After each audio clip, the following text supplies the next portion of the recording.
नमस्कार मित्रांनो, आज या मालिकेमध्ये आपण पाहणार आहोत. गुरुजी आता पूजा वगैरे झालेली असते आणि बाहेर चाललेले असतात. कमळी मागून येते पळत पळत आणि गुरुजी थांबा, मला जरा बोलायचंय.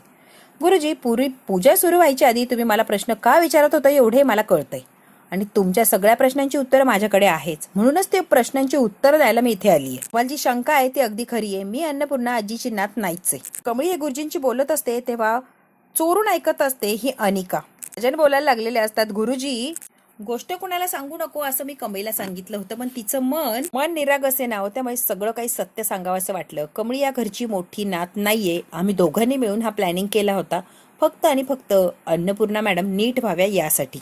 राजन म्हणतात, गुरुजी आई बरी होणं सगळ्यात महत्वाचं होतं आणि आईला सत्य काही परिस्थिती सांगणं अजून तरी योग्य वाटत नाही. आई बरी व्हावी यासाठी सगळं काही नाटक केलंय, पण योग्य वेळ आली की आईला सुद्धा आम्ही सत्य सांगणारच आहोत. पण आता राजन हात जोडतात आणि म्हणतात, गुरुजी खरंच माफ करा, चुकलं, पण खरंच मनापासून सांगतोय, फक्त आणि फक्त आईसाठीच सगळं काही केलंय. कमळी म्हणते, गुरुजी खरंच मला सुद्धा माफ करा, मी सुद्धा खोटं बोलली, पण खरं सांगू का, अन्नपूर्णा आजीसाठीच केलं. हे खोट्याचं ओझं मनाला इतकं जड झालं होतं की बस, आता मात्र हे सांभाळू शकत नव्हते, म्हणून तुम्हाला सत्य काय ते सांगून टाकलं. गुरुजी म्हणतात, बास बास बास, खरं काय आणि खोटं काय सगळं काही अनिका अगदी मन लावून ऐकत असते. यांच्यात काय बोलणं चाललंय. राजन अगदी पाया पडलेले असतात आणि खूप काही रडत असतात. प्रत्येक वेळेला आपल्या डोळ्याला दिसेलच असं नसतं रे बाळा. अशा दिसणारं आपलं रूप प्रत्येक वेळेला सत्यच असेल असं नाही. जगात जे काही होतंय ते फक्त आणि फक्त ईश्वराच्या इच्छेनेच होतंय. काय होणार आहे ते सुद्धा ईश्वराच्या इच्छेनेच होणार आहे. तुम्ही आम्ही फक्त निमित्त मात्र आहोत. निमित्त मात्र, करता करविता फक्त आणि फक्त तो ईश्वर आहे. आपल्या हातात काहीच नाहीये, तुमच्या किंवा माझ्या हातात काहीच नाहीये. करून घेणारा तो आहे आणि करतोय फक्त आपण. काळजी करू नका, सगळं काही व्यवस्थित आणि छानच असं होणार आहे. गुरुजीने राजनला आणि कमळीला दोघांनाही आशीर्वाद दिलेला असतो. सगळं काही छानच होणार आहे, अजिबात विचार करू नका. यांचं बोलणं, यांचं सगळंच काही आता अनिकाने अगदी बारीक ऐकलेलं असतं. आणि आता मात्र अनिका गुरुजी निघून गेलेले असतात आणि गुरुजींना सोडवण्यासाठी राजन सुद्धा माघारी जातात. कमळी आणि निंगी आता जागेवरच उभे राहिलेले असतात. अनिका म्हणते, म्हणजे ही गावछाप कमळी फ्रॉड आहे. माझ्या आजीला फसवलंय तिने, मॅड आजीला फसवलंय, तिच्याशी खोटं बोलली ही कमळी. अनिका म्हणते, नो, हे माझ्या मॅड आजीला सांगायलाच हवंय की तुझी फसवणूक होतीये, तीही या कमळीच्या हातून. आणि का रागिनी बेडरूम मध्ये असतात, कामिनी, आणि आता सगळं काही कमळीविषयी त्यांची चर्चा चाललेली असते. या गावछापची अशी काय वाट लावणार आहे मी, फक्त माझ्या हातात येऊ दे ग, बघ तिची कशी वाट लावते. सगळं काही उलटच झालं. करायला गेले एक आणि झालं मात्र वेगळं. हातात तर काही आलं नाही, उलटी आपलीच वाट लागली. कामिनी म्हणते, हो ना ग रागिनी, गावछाप ती गावंढळ कमळी म्हातारीची मोठी नाते म्हणे. गुरुजी स्वतःच बोलले. सांगू का रागिनी, मला तर सारखं वाटत होतं गुरुजी जे काही तिला प्रश्न विचारत होते ना, त्यावेळेला ती नात नाहीच आहे असं सांगतील सगळ्यांच्या समोर. कशाचं काय, गुरुजींनी काहीच सांगितलं नाही ग. नाही का, धावत पळत अगदी कमेनीच्या अंगावर येऊन धडकलेली असते. गाईज गाईज, खूप मोठी न्यूज द्यायची तुम्हाला, कमाल अशी न्यूज आणली. हो ना बाळा, आणि शांतपणे सांग ना, एवढी कसली हायपर झाली आहे. आजी सोड ग श्वासाबासाचं, काय लावलंय श्वास श्वास, महत्वाचं काय मी काय सांगते ना ते ऐक. जरा नीट सांगशील का, आम्हाला समजेल असं. ती कमळी टमळी खोटं बोलतीये, खोटं. आजीची मोठी नात नाहीये. आणि का तू काय बोलते, तुला कळतंय का. अगं त्या गुरुजींशी बोलताना ऐकलंय मी, तिने स्वतःच्या तोंडाने कबूल केलं की ती मॅड आजीची नात नाहीये. मॅड आजीला बरं वाटावं, ती लवकरात लवकर नीट व्हावी यासाठी केलेलं नाटक येते. आणि सगळं काही अगदी सांगितलेलं असतं. रागिनी कामिनीला आता आनंद झालेला असतो. आता मात्र कशी पकडली गेली ही गावछाप कमळी. रागिनीला धक्का बसलेला असतो की हे काय सत्य समोर आलंय. कामिनीला मात्र आनंद झालेला असतो, कारण कामिनीला डाव खेळायला आणि असे काही क्रूरपणे सगळं काही रचायला आवडत असतं. त्यामुळे तिला इंटरेस्टिंग असं वाटत असतं जे काय सांगते अनिका. त्यामुळे कामिनी फारच खुश झालेली असते. सांगते ती मॅड आजीची मोठी नात नाहीये. अगं डॅडाने आणि तिने मिळून केलेला प्लॅन येतो, फक्त आणि फक्त ती आजी आहे ना व्यवस्थित व्हावी यासाठी. आता यांना अगदी सत्य आणि खरं काय ते पटलेलं असतं, पसलेलंही असतं. इकडे आता ऋषी असतो आणि कमळी असतात. कमळी ऋषी सोबत चाललेली असते. ऋषी म्हणतो, कमळी म्हणते, बोला की ऋषी सर. किती पटकन बदलतात ग कमळी. काय दिवस होते तेव्हा ऍडमिशन साठी पैसे भरता येत नव्हते, दागिने गहाण टाकून तू पैसे भरले, बरोबर ना ग कमळी. कमळी म्हणते, होय ना सर. तुझ्याकडे जॉब करायला लावला, काय काय दिवस होते ग कमळी ते. आज टेक्निकली मीच तुझ्याकडे जॉब करतोय, असे काही दिवस फिरतात कमळी की बस. असं एक सुद्धा सुख नाहीये की ते विकत घेऊ शकत नाहीये. सगळं काही तू विकत घेऊ शकतीये, अशी काय परिस्थिती तुझी. कसे दिवस बदलतात कमळी, बघ की. वेगळ्या गोष्टींचा आनंद सुद्धा आहे मला. आता मात्र इकडे कामिनी, रागिनी, अनिका आनंदी आनंदकडे असतो. अगदी स्वर्ग त्यांच्या पायाशी आलंय असं वाटायला लागलेलं असतं. रागिनी अगदी नाचायला लागलेली असते आनंदाने. आणि कामिनी म्हणते, तुझे काय सांगते ना अनिका ते 100% खरं आहे ना. जर खोटं निघालं तर बघा. ए आजी, खोटं वगैरे नाहीये, 100% खरंय, म्हणूनच सांगायला आलीये. ठीक आहे, शपथ वगैरे घेऊ नको हा. विश्वास आहे तेवढा, कशाला शपथ घेतेस ग आमच्या? गुरुजीने स्वतः कबूल केलं तुमच्याशी खोटं बोलले, असं नको करायला पाहिजे होतं, तुमची फसवणूक केलीये, अन्नपूर्णा आजीची सुद्धा फसवणूक करतोय. पण कसं आहे ना, त्यांना बरं वाटतं, मग यासाठी आम्हाला हे करायलाच लागतं. ती कन्फ्युज करत होती. हो, स्वतः ऐकलं या. तुला माहिती का, अगं बाबा सुद्धा तिला साथ देत होता. ओछा पोर आधीपासून तर मला डाऊट होताच, पण आज तो डाऊट क्लिअर झालाय, अगदी पुराव्या सकट. अन्नपूर्णा आजी नयनताराला म्हणते, तुम्ही सगळे आला, खूप खूप छान वाटलं नयनतारा, आणि खरंच मला बरं वाटतं ग तुम्ही सगळे आल्यावर. नयनतारा आता बोलता बोलता एक विषय काढतेय, सगळं काही छान सुरळीत चाललंय, आता सत्य काय हे सुद्धा माहितीये तुला. तर मग मला असं वाटतंय की तू मला शब्द दिलाय ना, त्यासाठी तू आता विचार करायला हवाय. आता फार वेळ वाया घालण्यात काय अर्थ नाहीये. त्यामुळे नयनतारा, जो शब्द आहे ना, तो आता पाळायची वेळ आली असं मला वाटायला लागलंय. इकडे आता कामिनी फार खुश झालेली असते. कमळे टमळे, तुला काय वाटलं ग, सगळं सत्य आमच्यापासून लपवशील आणि मस्तपैकी आम्हाला ब्लॅकमेल करत राहशील. कसं आहे ना कमळी, प्रत्येकाची वेळ असते. आता मात्र तुझी वेळ संपली आहे आणि आमची वेळ सुरू झाली आहे. आता मात्र आम्ही काय आणि कसं काय करतो तू फक्त बघतच राहा. कमळे, तुला अशी काय अद्दल घडवते ना की बघतच राहा. कामिनी नाव सांगणार नाही या. मिरवशील, एवढे तोरात आठ्यात वागशील, सगळं सगळं काही तुझी नाटकं चालली होती ग. तुझ्या नातीचा इस्टेटीचा वाटा बळकावून बसशील. तुला काय वाटलं ग, तू स्वप्न रंगवशील आणि पूर्ण होईल.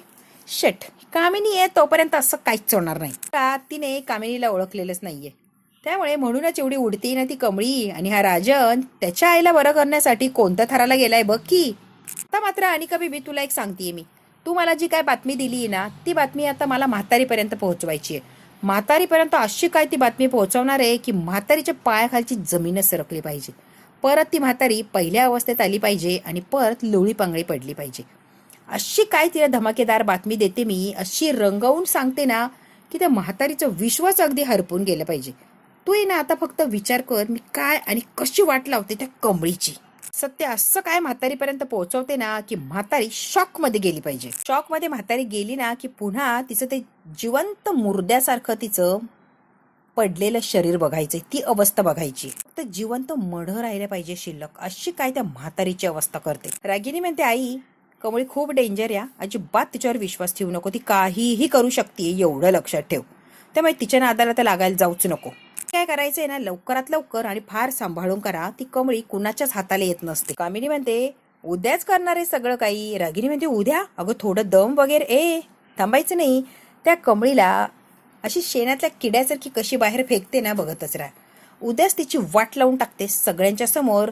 असा काय धमाका करते की म्हातारी बघतच राहिली पाहिजे. तू फक्त ना रागिनी बघ आता मी कसा तमाशा मांडते आणि कोणत्या पद्धतीने. होळी आणि रंगपंचमीच्या दिवशी तिची अशी काय वरात काढते ना मी की बघतच राहा. तुम्ही सगळ्यांनी बघा, रंग म्हणून सोडणार नाहीये, सगळी रंगवूनच टाकते तिला, बघतच राहा. राजन असं पोपट्यासारखा खरं खरं खरं वदायला लागणार आहे ना, असं काय त्याच्याकडून वदवून घेते खरं की बघतच राहा. त्याला नाही बोलायला लावला ना तर कामिनी नाव सांगणार नाही. स्वतः म्हातारी कमळीचा असा हात धरेल आणि घराच्या बाहेर काढील, बघतच राहतो. अगं धक्के मारून तिला घराच्या बाहेर ढकलून देईन. म्हातारीला भावनांची खेळायला लागली काय ती कमळी, आणि काय तर म्हणे म्हातारीची मोठी नात लागली सगळ्या इस्टेटीवर अधिकार गाजवायला. आता मात्र तिची जिरवायची आणि तिची जिरवायला खरंच मजा येणार आहे. कामिनीच्या अगदी पथ्यावर सगळं काही पडलेलं असतं. तिला काहीही करून कमळीची जिरवायची असते, कमळीला घराच्या बाहेर काढायचं असतं. कारण कमळीचं घराच्या बाहेर गेली तरच काय कामिनीचं राज्य चालणार. अन्नपूर्णा आजीला उल्लू बनवणं सोपं आहे. जोपर्यंत कमळी आहे तोपर्यंत अन्नपूर्णा आजीला उल्लू बनवू शकत नाही. म्हणूनच सगळ्यात आधी कमळीला घराच्या बाहेर काढायचा हा प्लॅनच असतो. आता मात्र तिच्या हाती आयतं कोलीत गेलेलं असतं. माहितीये का अनिका बेबी, कामिनीचा डाव म्हणजे वर्मावर घाव. असा काय घाव घालते ना मी की बघतच राहा तुम्ही. आता ती बरोबर बोलली आहे तू, का सुद्धा हसायला लागलेली असते आणि ओके असं करते. आता ऋषी आणि कमळी बोलत असतात. कमळी म्हणते, ऋषी सरांना कसं सांगू, हे सगळं काही माझं नाहीच आहे, मी या सगळ्याची मालकी नाहीये. ऋषी सरांचा गैरसमज झालाय आणि तो दूर करणं माझं कर्तव्य. आता कमळी इमोशनल झालेली असते. ऋषी म्हणतो, बोल की कमळी, सगळं काही जे तुम्ही समजताय ते माझं नाहीच आहे, मी या सगळ्याची मालकी नाहीये. ऋषी सर, तुम्हाला फसवण्यात किंवा अंधारात ठेवण्यात मला आवडत नाहीये, म्हणूनच तुम्हाला काही सगळं सत्य सांगून ठेवतीये. आता ऋषीला इमोशनल होऊन सगळं काही सांगायला लागलेली असते की हे माझं नाहीच आहे. तेव्हा ऋषी म्हणतो, म्हणजे ग कमळी? आता कमळी पुढे सांगणार तेवढ्यात लगेच राजन येतो. बघितलं का माझी पोरगी किती साधी आहे, किती जमिनीवर पाय तिचे, एवढ्या सगळ्याची मालकी नेती आणि ती म्हणते की हे माझं नाहीच आहे. बरोबर आहे राजन काका, खूप साधी सरळ सोपी आहे कमळी, खूप सिंपल आहे बघा. तेवढ्यात काय नयनतारा ऋषीला आवाज देते, ऋषी चला रे उशीर झालाय. हो आई चल आपण जाऊच या. काका चला येतोय मी. कमळी येतो ग. कमळी म्हणते हो ऋषी सर. आता नयनतारा आणि ऋषी चाललेले असतात. नयनतारा म्हणते ऋषी माझी अशी इच्छा होती, बोल ना ग आई, तुम्ही सगळ्यांनी आमच्या घरी अगदी 2 दिवस यावं. पूर्ण आजीला मुद्दाम बोलवलेलं असतं नयनताराने. अगदी 2 दिवस एक चेंज म्हणून या. सर आमंत्रण करतेय माझ्या घरी, सरळ राहायलाच या. आता सतीश म्हणतात दोन्ही परिवार मिळून सण साजरा करूया, आनंद लुटायला मिळेल. अन्नपूर्णा आजी म्हणते हो हो नक्कीच, आम्हाला नक्की आवडेल तुमच्या घरी यायला, आम्ही नक्की तुमच्या घरी येऊ. नयनतारा तू एवढं प्रेमाने बोलवतीये, आम्ही नाही कसं म्हणणार, आम्ही येणार म्हणजे येणार आणि सगळ्यांनीच येणारे. शिवाय कामिनी म्हणते हो हो आम्ही नक्कीच येऊ, आम्ही सगळेच येऊया, मी अनिका आम्ही सगळेच. नयनताराला इतका राग आलेला असतो की ही कामिनी तिथे कशाला येणारे पचका करायला. नयनतारा म्हणते चला राजन येते मी या, अन्नपूर्णा ताई मी येते. आता ऋषी नयनतारा सतीश सगळेच काही निघून गेलेले असतात. इकडे आता राजन म्हणतो कमळी काय ग, मला मारून टाकण्याचा विचार आहे की काय, काय झालंय, कशाला त्या ऋषीला सगळं सत्य सांगायला लागली होती. हे बघा इतकं ओझं झालंय ना माझ्या मनावर आणि मला ते सहन होत नाहीये. ऋषी सगळं काही सत्य जाणल्यावर काय रिॲक्ट झाला असता एवढं तरी कळतंय का कमळी, त्याला कशाला सगळं सांगायला लागली. आणि कमळी आईच्या समोर हे सत्य जावं याच्यासाठी मी अजून तयार नाहीये, खूप काही करायचं आणि इतक्यात तर काहीच होऊ शकत नाहीये. त्यामुळे प्लीज कशाला आत्ता सांगायला जातीये, मी जेव्हा पूर्णपणे तयार होईल तेव्हा मी तुला स्वतः सांगेन आणि मी सुद्धा स्वतः आईला सांगणार आहे. त्यामुळे प्लीज कमळी थोडे दिवस मला वेळ दे, थोडे दिवस. कमळी म्हणते ठीक आहे माझी चूक झाली राजन काका, मी आता स्वतःला सावरण्याचा प्रयत्न करते. इकडे आता अनिका कामिनी अन्नपूर्णा आजीच्या रूममध्ये आलेली असतात. रागिनी आणि कामिनी म्हणतात की ती म्हातारी नाहीये ना इथे, तोपर्यंत तिच्या कपाटात काय आणि काय नाही पटकन उचकून बघूया आपण. बाबा आता बघत असतात रागिनी आणि कामिनी काय करताय, त्या डायरेक्ट अन्नपूर्णा आजीचं कपाट उघडायला लागलेले असतात. एवढी त्यांची हिंमत वाढलेली असते, कपाट उघडून पटापट त्यांना हवं काय ते शोधायला लागलेले असतात. बाबांना असा काय राग येतो ना, भिकारड्या कमळीच्या विरोधात एक तरी पुरावा मिळू दे ग, बघ कशी लायकी दाखवते तिची. कामिनी आणि रागिनी अशा लगबगीने शोधायला लागलेले असतात पुरावा, की बस काही करून पुरावा शोधायचा म्हणजे शोधायचाच. बाबांच्या समोर या कामिनीने उचक पाचक सुरू केलेली असते आणि सगळं घर असं उथलपुथल करून टाकते. काय तिची शोधाशोध चाललेली असते तिचं तिला माहिती. त्या वस्तू इकडे तिकडे फेकत असते आणि मुद्दाम सगळं राडा करत असते. आता मुद्दाम बाबांच्या समोर बसते. काय रे माझ्याकडे बघतो काय रागाने, ए बघायचं नाही या माझ्याकडे, ए माकड तोंड्या बघू नकोस. माकड तोंड्या कुठचा काय बघतोय रे, खाली नजर घ्यायची. मी कामिनी आहे, कामिनीचा डाव म्हणजे वर्मावर घाव. माझ्याकडे असं डोळे वाटारून बघशील ना माकड तोंड्या तर बघ काय अवस्था करील, यापेक्षाही वाईट अवस्था करेल. ते काय आहे ना ते तुझ्या लेखाचे परिणाम आहे आणि ते आम्ही भोगतोय. त्यामुळे काय सत्य आहे ना समोर आणायलाच लागणार. तिची ना ते ना कमळी टमळी गावच्या भिकारडी तिला घरातून हकलवून देणारे, अगदी हाताला धरणार आणि त्या भिकारडीला घरातून हकलवणारे. अरे म्हातारड्या माकड तोंड्या तू बघतच राशील रे, काय अवस्था करते तुझ्या नातीची. तर रागिनी आलेली असते पळत पळत कामिनीकडे. आई ऐक ना मी काय म्हणतीये. मला एक गोष्ट आठवली, ती गौरी माहितीये ना राजनला नेहमी पत्र पाठवायची, नेहमी राजनकडे त्या शहाण्याकडे ती पत्र आजही आहे पुराव्यासकट. मला माहितीये की मी म्हणते रागिनी चांगलं डोकं लावलंय ग पहिल्यांदीच, काहीतरी डोकं चालतं बाबा तुझं. चल चल चल तुझ्या रूम मध्ये जाऊ, पत्र सापडतात का राजनच्या रूम मध्ये ते शोधूया. चल ग रागिनी कामिनीकडे बघत असते. रागिनी कामिनीकडे आणि बाबांना खुन्नस देऊन चल चल असं जोरात म्हणत असतात. बाबांना इतका राग येतो या दोघींचा. आता बंड्या त्याच्या मित्रांशी बोलत असतो, मी माघारी येऊस तर सगळं काही नीट सांभाळायचं, बाबांना कुठेच काही गडबड झाली नाही पाहिजे. आता कमळी निंगी सुद्धा आलेले असतात. त्या कुठे निघाला कमळे, होळी ना म्हटलं 2 दिवस गावाला जाऊन यावं, आठवण येते गावाची म्हणून चाललोय गावाला. रंगपंचमी होळी सुट्टीच आहे ना, मग काय करू इथे थांबून. तर म्हणते बंड्या काय सांगायलाय, मला पण गावाला जायचं, गावाला जावंसं वाटतंय, मी पण येणार आहे. कमळी म्हणते निंगे लोक जाणार मग एकटी काय करू, मला पण यायचंय की गावाला, मी नसतो थांबत इथे, आपण सगळे मिळून जाऊ की गावाला. त्या म्हणतो चालतंय की सगळ्यांनीच जाऊया, चला चला.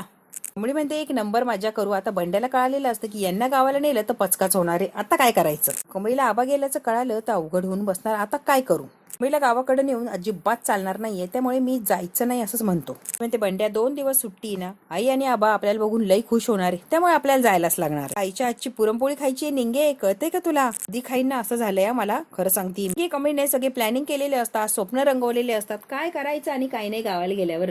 बंड्या आता विचारात पडलेला असतो की यांना थांबू कसं हे सगळं करण्यापासून. आता ऋषी बसलेला असतो, त्याला रागिनी साधना मावशी आलेली असते, कॉफी दिलेली असते. ऋषी म्हणतो थँक्यू. तेवढ्यात काय अशी उचकी लागलेली असते या साधनाला, मावशी पाणी प्या बरं जरा बरं वाटेल. कोण आठवण काढते मावशी तुमचं, मावशी तर पाणी प्यायला लागलेली असते. कोण आठवण काढायला लागले ती पटकन म्हणते कमळीच असणार, दुसरं कोण. आता मात्र हिला कळतं की आपण काय बोललोय.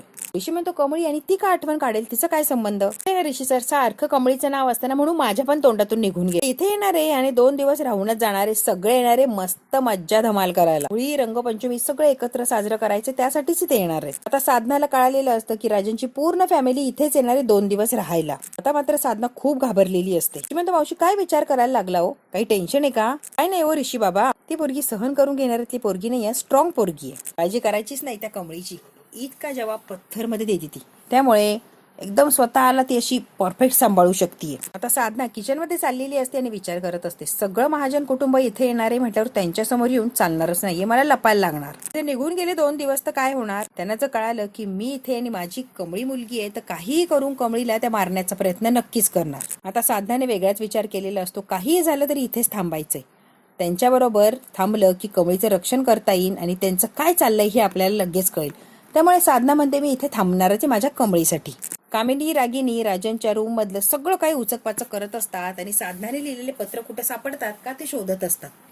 कामिनी तर अशी पळू शोधत असते, सगळीकडे उचकपाचक केलेली असते त्यांनी. आता मात्र अनिका आलेली असते आणि अनिका बडबड करायला लागते, काय उचकपाचक चालली आहे, काय वाईट दिवस आले का, चोऱ्या करताय, आतापासून चोरी करायला लागलोय, काय वाईट दिवस आले खरंच. रागिनी म्हणते जरा मूर्ख आहेस काय ग अनिका, या चोऱ्या वगैरे काय लावलंय लामन, तुला कोण म्हटलं आम्ही चोऱ्या करतोय, जरा गप्प बसा, तरी महत्वाचं शोधतोय, मध्ये मध्ये बडबड करू नकोस. लगेच आता रागिनीला पत्र सापडलेलं असतं राजांच्या कपाटामध्ये, साधनाने म्हणजे गौरीने त्याला लिहिलेलं पत्र.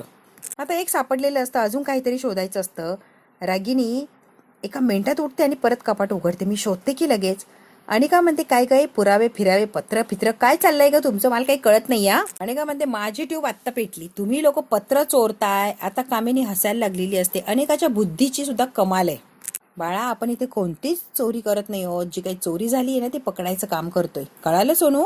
त्यामुळे आम्ही इथे काहीच चोरत नाही. खूप शोधून झालेलं असतं, त्यांना काही पुरावा मिळतच नाही. शेवटी रागिनीने एक बॅग आणलेली असते, यातच 100% असणारे मी तुला सांगते. कामिनी म्हणते नक्की, अगं 100% असणारे मी सांगते ना तुला. आता बघू यांना नेमकी काय आणि कसं सापडणार आणि तो पुरावा ठरणार का. मित्रांनो हा भाग इथेच संपला, पुढच्या भागात काय होणार आहे अगदी आपण थोडक्यात बघूया. आणि का आता कॉलेजमध्ये आलेली असते, कॉलेजचे डिटेल काढायला, नाव आणि गाव तेच आहे ग, वेगळं नाहीये. कामिनी म्हणते काय, हो सेम आहे, सरनेम महाजन नाहीये ग, आईचं नाव गौरी नाही सरोज आहे, सरोज, वेगळंच कुणीतरी ती कमळी. कामिनीला आता पुरावा मिळालेला असतो की कमळी गौरीची मुलगी नाहीच आहे, ती तर सरोजची मुलगी आहे.